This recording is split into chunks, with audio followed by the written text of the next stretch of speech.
جی جناب، چھٹے حصے کے ساتھ حاضر ہیں۔ میرے دوستوں کا اصرار ہے کہ پہلے میں وہ واقعات آپ کے گوش گزار کرتا چلوں جو کہ میرے ساتھ بیتے ہیں، لہٰذا یہ واقعہ جو میں آج آپ کو سنانے جا رہا ہوں یہ میرے دفتر میں میرے ساتھ ہوا تھا، جسے میں آج تک نہیں بھلا سکا۔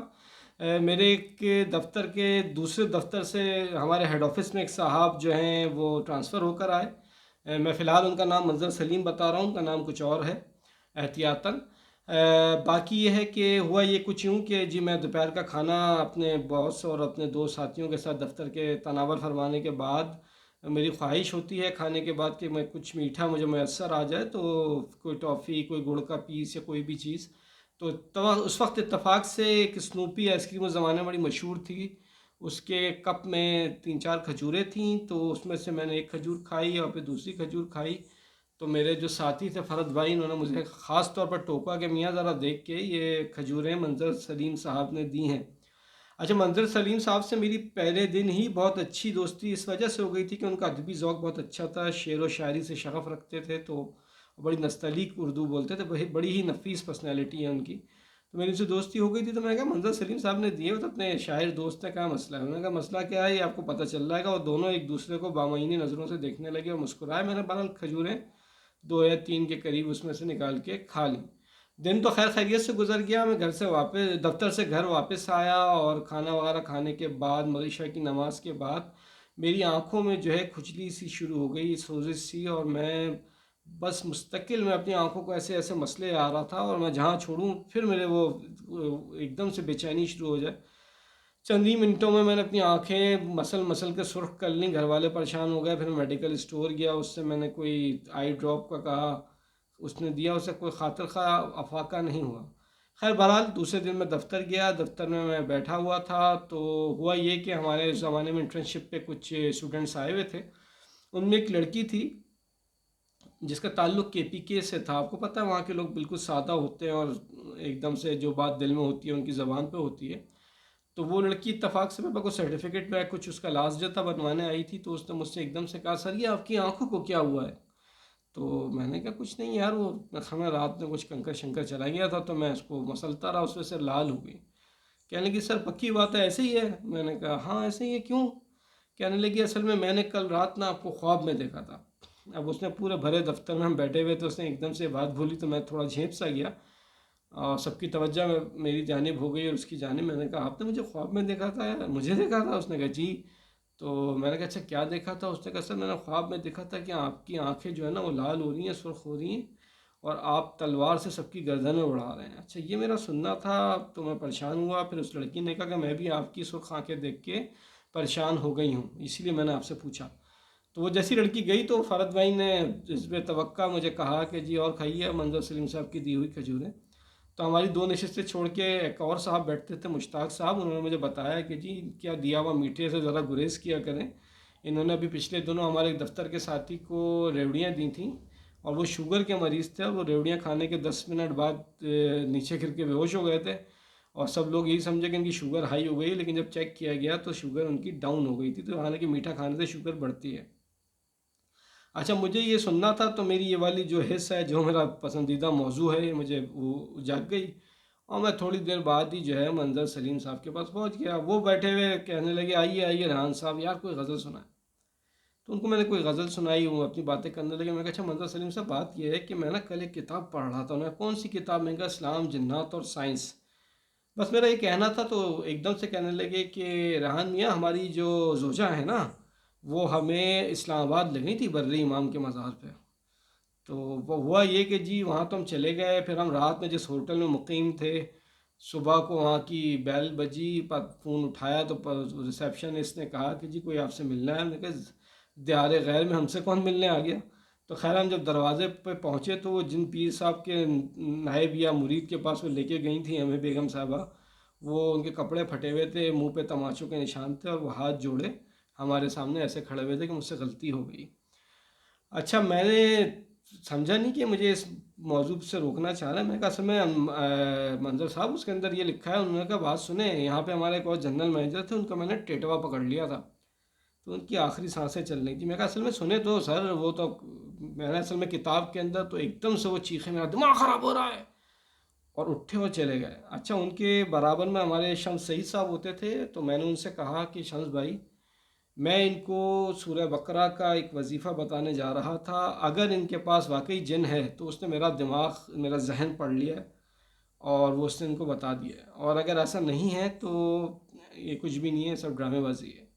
میں جا کے اپنے نشست پہ بیٹھ گیا۔ تھوڑی دیر بعد، تقریباً 1.5-2 گھنٹے بعد، منظر صاحب آئے اور انہوں نے مجھے میری طرف دور سے دیکھ کے کہا، ریحان صاحب میرے اتنے بڑے بڑے کان ہیں، اور یہ کہہ کے وہ اندر آئے اور انہوں نے شمس سعید صاحب سے کہا، کیا نام ہے اس لڑکے کا؟ تو شمس سعید صاحب نے کہا، ریحان، اس کو بتا دینا جو مجھے وہ وظیفہ بتا رہا تھا نا، وہ بتانے کی ضرورت نہیں ہے۔ ان کا یہ کہنا تھا۔ شمس سعید دوڑے ہوئے میرے پاس آئے، انہوں نے کہا، یار اس نے مجھے آ کے یہ بات بولی ہے۔ میں نے کہا، یار مارے گئے، اس کے پاس تو جنات ہیں۔ اچھا جناب، یہ ہونا تھا تو میرے جو باس تھے وہ بات سن رہے تھے، انہوں نے مجھے بلایا، کہنے لگے کیا بات ہے؟ میں نے کہا، سر یہ ایسے ایسے ہو۔ کہنے لگے تمہارا دماغ خراب تو نہیں ہے؟ میں نے کہا، سوری سر، میں سمجھا نہیں۔ کہنے لگے، یار تمہیں کیا ضرورت تھی اس کے پاس جانے کی؟ تمہیں کیا پتا، ہم تو اتنے برسوں سے اس کے ساتھ ہیں۔ میں نے کہا، سر کہ میں تو چیک کرنے گیا۔ کہنے تم چیک کرو گے اس کو؟ کہنے لگے، بھائی یہ 18 سال کا تھا، اور اس نے اوپر ایک کمرہ بنایا تھا اپنے گھر میں، ہے تو انتہائی خوبصورت یہ، اور اس کمرے میں اس عمر سے اس کے اوپر ایک لڑکی جنی تھی وہاں پہ جو مقیم ہو گئی تھی، اور وہ اس پہ سوار ہے اور بس اس کے ساتھ ہوتی ہے۔ اس کو ہر وقت مگرین کا درد رہتا ہے، اس کا جسم ایسا ہو گیا کہ ہلکی سی اگر اسکریچ بھی یا ناخون پڑ جائے تو خون بہنے لگتا ہے۔ اچھا، ان کی حالت یہ تھی کہ جی وہ شدید گرمی میں بھی سویٹر پہن کے آتے تھے اور اکثر دھوپ سیکتے رہتے تھے بڑی، اور بار بار کہتے تھے، ریحان جی مجھے آپ یہاں سے ٹرانسفر کر دیں۔ خیر انہوں نے مجھے سختی سے منع کیا کہ اب آئندہ تم ان سے اس موضوع پہ خاص طور پہ کوئی بات نہیں کرنا، کوشش کرو تم ان سے دور رہو۔ پھر ہوا یہ کہ جناب میں نے ان سے تھوڑی دوری اختیار کر لی۔ اگلے 2-3 روز بعد میں واپس دفتر میں صبح ہی کھڑا ہوا بتا رہا تھا، میرے ساتھ 2-3 دفتر کے ساتھی کھڑے تھے، کیا کل میں سریعام پروگرام میں دیکھ رہا تھا، وہ قبر میں بیٹھا ہوا کوئی سفلی عمل کر رہا تھا، تو یہ وہاں پہ پہنچ گیا جو اس کا وہ ہے ہوسٹ، اور اس نے ایک پیلے رنگ کا سانپ اس کے اوپر ایسے کر کے پھینکا نا، تو اس پہ منظر سلیم صاحب نہ جانے پتہ نہیں کہاں سے آ کے اس مجمع میں میرے بالکل ایسے سامنے آ کے کھڑے ہو گئے، باقی سب لوگ پیچھے ہٹ گئے۔ کہہ رہے ہیں، کیا فرما رہے ہیں آپ؟ اچھا، میں نے اپنے اوسان پہ قابو رکھتے ہوئے کہا، میں تو کچھ نہیں، بس ایک ذکر کر رہا تھا اس کے پروگرام کا، میں سر عام کے کہ سانپ آ گیا تھا۔ تو کہنے لگے، بہت شوق ہے آپ کو؟ اب میں چپ رہا۔ کہنے لگے، بہت شوق ہے نا آپ کو، تو ایک کام کیجیے، آج ہے جمعرات، تو آپ ذرا سخی حسن کے قبرستان آ جائیے گا۔ میں نے کہا، خیریت؟ کہنے لگے، یار آپ بنے نہیں، آپ کو پتہ ہوگا کون سے قبرستان پہ سواری آتی ہے، اور وہاں پہ سب لوگ بیٹھتے ہیں، اور وہاں پہ مناظرہ ہوتا ہے، سب چیزیں ہوتی ہیں۔ تو میں نے سنا تو تھا کچھ وہاں پہ ایک ہے خانقاہ وانقاہ ٹائپ کی، یا مراقبہ ہوتا ہے وہاں پہ قبر پہ۔ بہرحال اس کی بات پھر کبھی کریں گے۔ تو میں نے ان کی اس میں وہ جب چلے گئے تو سب کہنے لگے، ہمیں تو لگ رہا تھا تمہارے بھی تھپڑ ماریں گے، تم پھر اس موضوع پہ بات کر رہے ہو۔ خیر میں نے ان سے بات چیت بالکل ترک کر دی۔ پھر تھوڑا دنوں بعد میں ایک بار واش روم کی طرف جا رہا تھا، تو انہوں نے پیچھے آ کے میرے ایسے کاندھے پہ ہاتھ رکھا، تو میں تو ڈر سا گیا۔ کہنے لگے، میاں ناراض ہیں کیا ہم سے؟ میں کہا، ارے آپ سے میں کیسے ناراض ہوں گا؟ کہنے لگے، اچھا ناراض نہیں تو پھر کوئی شعر سنائے۔ تو اس وقت میرے ذہن میں محسن چنگیزی کے 2 شعر آئے، میں نے اس کو سنائے کہ کوئی گلہ نہیں دریا تیری روانی سے، کوئی گلہ نہیں دریا تیری روانی سے، کہ میری پیاس کا رشتہ نہیں ہے پانی سے، میں اس کا ہاتھ کسی اور ہاتھ میں دے کر بچا رہا ہوں محبت کو رائے گانی سے۔ بس میرا یہ سنانا تھا۔ وہ دوسرا شعر مجھ سے بار بار سنتے، بچا رہا ہوں محبت کو رائے گانی سے، میں یاد کر لیا۔ اگلے روز جب میں اتفاق سے گیلری سے گزر رہا تھا، یہ دھوپ سیکھ رہے تھے، انہوں نے مجھے آواز دی، کہیں ادھر آؤ یار۔ میں نے کہا، جی؟ کہنے لگے، کل رات نا ہم نے اپنی بیوی کو بتا دیا ہے کہ جی اگر ہمارا انتقال ہو جائے نا تو تم فلاں شخص سے شادی کر لینا۔ میں کہا، جی؟ کہنے لگے، ہاں، وہ آپ نے کہا تھا نا، میں اس کا ہاتھ کسی اور ہاتھ میں دے کر بچا رہا ہوں محبت کو رائے گانی سے۔ تو میں نے کہا، جناب آپ نے اتنا اثر لیا اس شعر کا؟ تو کہنے لگے، بالکل، اور مجھے بہت پسند آیا وہ شعر۔ اور میں نے اچھا بات کرتے ہوئے ایک دم سے انہوں نے میری طرف دیکھنا شروع کر دیا بغیر کچھ بولے، تو میں ایک لمحے کے لیے گھبرا سا گیا، میری آنکھوں میں آنکھیں ڈال کے وہ دیکھ رہے تھے۔ پھر کہنے لگے، آپ کے ساتھ کوئی چکر ہے؟ میں نے کہا، کیسے چکر جناب؟ کہنے لگے، میاں جو پوچھ رہا ہوں اس کا جواب دو، کوئی چکر ہے؟ میں نے کہا، سر چکر تو کئی طرح کے ہوتے ہیں، لڑکی سے بھی چکر ہوتا ہے، آپ کس چکر کی بات کر رہے ہیں؟ کہنا ہے، میں اگر ایک لمحہ بھی اب یہاں پہ کھڑا ہوا نا تو نہ تمہارے لیے بہتر ہے نہ میرے لیے بہتر ہے، تمہاری آنکھیں بہت کچھ کہہ رہی ہیں۔ یہ کہہ کے وہ جلدی سے چلے گئے۔ میں پریشان، میں نے کہا، یہ کیا ہو گیا؟ بہرحال دن بیتتے گئے۔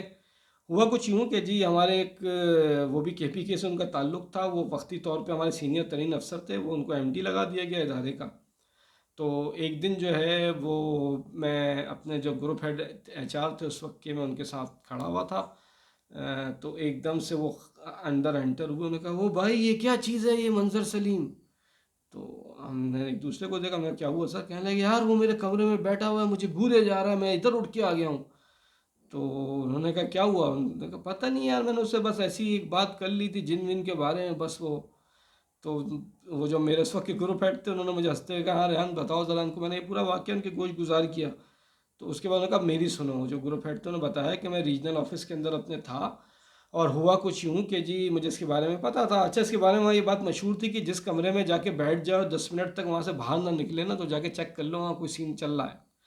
تو کہنے لگے ہوا یہ کہ جی وہ اس کو یہ میرے پاس آیا، لیگل سے اس کا تعلق تھا، یہ فائل لے کر آیا اور میرے پاس بیٹھا ہی تھا، تو چائے اسی کو پیون نے لا کے رکھی، پہلے تو میں نے چائے کی پیالی اپنی طرف کھینچی، اور پھر میں نے اس سے کہا کہ یار مجھے یہ بتاؤ کہ سنا ہے تمہارے پاس کوئی جنی ونی ہے؟ تو یہ اس نے مجھے نا ایسے کر کے گھورنا شروع کیا۔ تو میں نے ایسے اشارہ کیا یار خوبصورت ہونی چاہیے بھلے جنی ہو، ادھر بھیج دو۔ بس یہ میرا کہنا تھا۔ اس نے وہ لکڑی کی ٹیبل تھی جو کہ اخروٹ کی لکڑی کی بنی ہوئی تھی، انتہائی وزنی، اس پہ اس نے ہاتھ رکھا اور وہ ایسے بالکل تر تر تر تر تر کانپنا شروع ہو گئی ٹیبل، اور یہ مجھے گھوننے لگا، اور اس کے بعد ایک دم سے چیخا کیا بکواس کر رہا ہے؟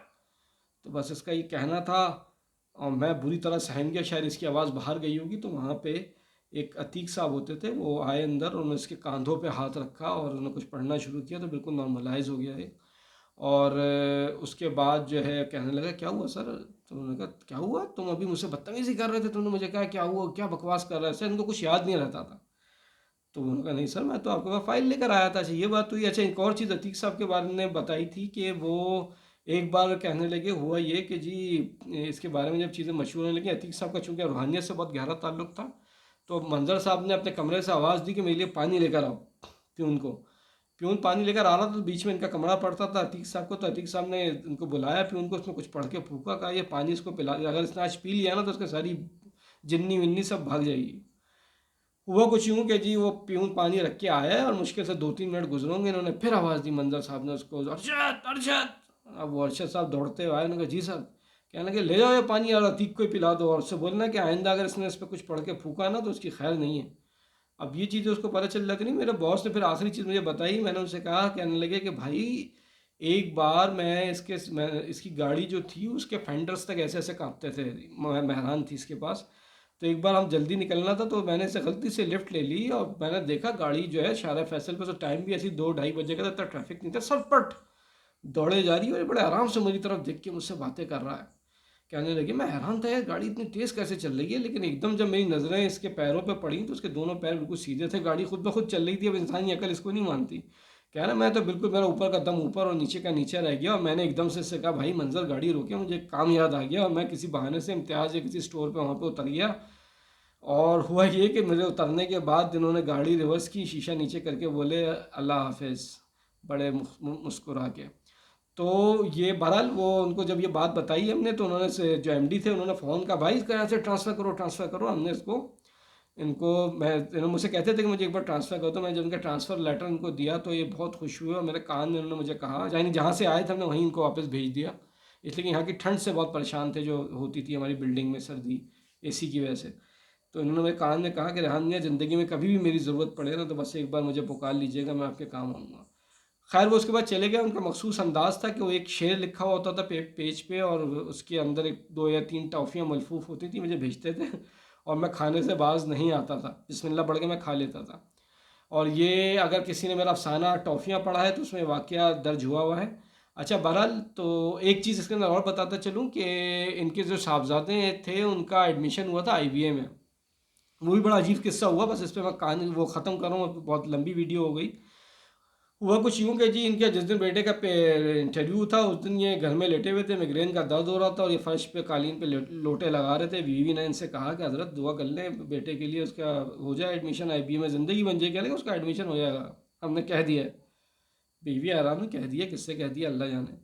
اچھا جی بیٹا گیا واپس آیا بڑا خوش کہنے لگا بابا مجھے ایڈمیشن میں ہو گیا۔ ہم نے کہا اچھا تمہارا کیا پوچھا تم سے؟ اس نے کچھ بھی نہیں پوچھا۔ ہم نے کیا مطلب؟ کہنے لگا جیسے ہی میں اندر انٹر ہوا تو پورا انٹرویو پینل بیٹھا ہوا تھا، ٹیسٹ ویسٹ کو پہلے کلیئر کر چکا تھا، صرف انٹرویو تھا۔ تو اس میں خاتون بیٹھی ہوئی تھی، ان کے اتنے اتنے بال تھے، گوری چٹی، اور ہوں گی 45-50 سال کی، اور انہوں نے مجھے انگریزی میں کہا کہ جی میرا تو کوئی سوال نہیں ہے، اور میں امید کرتی ہوں کہ باقی جو شرکاء ہیں ان میں سے بھی کسی کا کوئی سوال نہیں ہوگا۔ تو سب نے ایک دم سے اس کی ہاں میں ہاں ملائی اور اس فارم پہ سائن کر دیے، یا جو بھی تھا اوکے کر دیا اس کو، ایڈمیشن ہو گیا اس کا۔ چلیں اتفاق ہو سکتا ہے، لیکن جب وہ لڑکا 4 سال بعد MBA کر کے وہاں سے نکلا ہے، اس کا کہنا ہے کہ اس پروفیسر کو میں نے ایک ایک جگہ ڈھونڈا ہے، ایک ایک جگہ پوچھا ہے، اس صورت کی کوئی پروفیسر نہ کبھی IBA میں رہی ہے، نہ کبھی اس نے پڑھایا ہے، نہ کبھی کسی انٹرویو پینل کا حصہ رہی ہے۔ بہرحال جی، یہ منظر صاحب ابھی بھی حیات ہیں، ان کا اصل نام کچھ اور ہے، لیکن میں جان بوجھ کے ان کا اصل نام نہیں لے رہا، اللہ ان کو لمبی عمر دے۔ کبھی کبھی ان سے رابطہ ہو جاتا ہے، لیکن یہ معاملات میں ویڈیو یا اتنی تحریر میں لے آؤں ان کے علم میں نہیں ہے، اور میں لانا بھی نہیں چاہتا۔ جو لوگ پڑھنا چاہیں تو وہ ٹافیاں کے نام سے میرا افسانہ ہے، اسے پڑھیں۔ آپ کے وقت کا بہت بہت شکریہ۔ سبسکرائب چینل کو کرنا مت بھولیے گا، آپ کی حوصلہ افزائی کے نتیجے میں ماشاءاللہ ہم ایک کے بعد ایک سنگ میل عبور کرتے جا رہے ہیں۔ اگر آپ کی حوصلہ افزائی اسی طرح رہی تو یہ سلسلہ جاری رہے گا۔ بہت شکریہ۔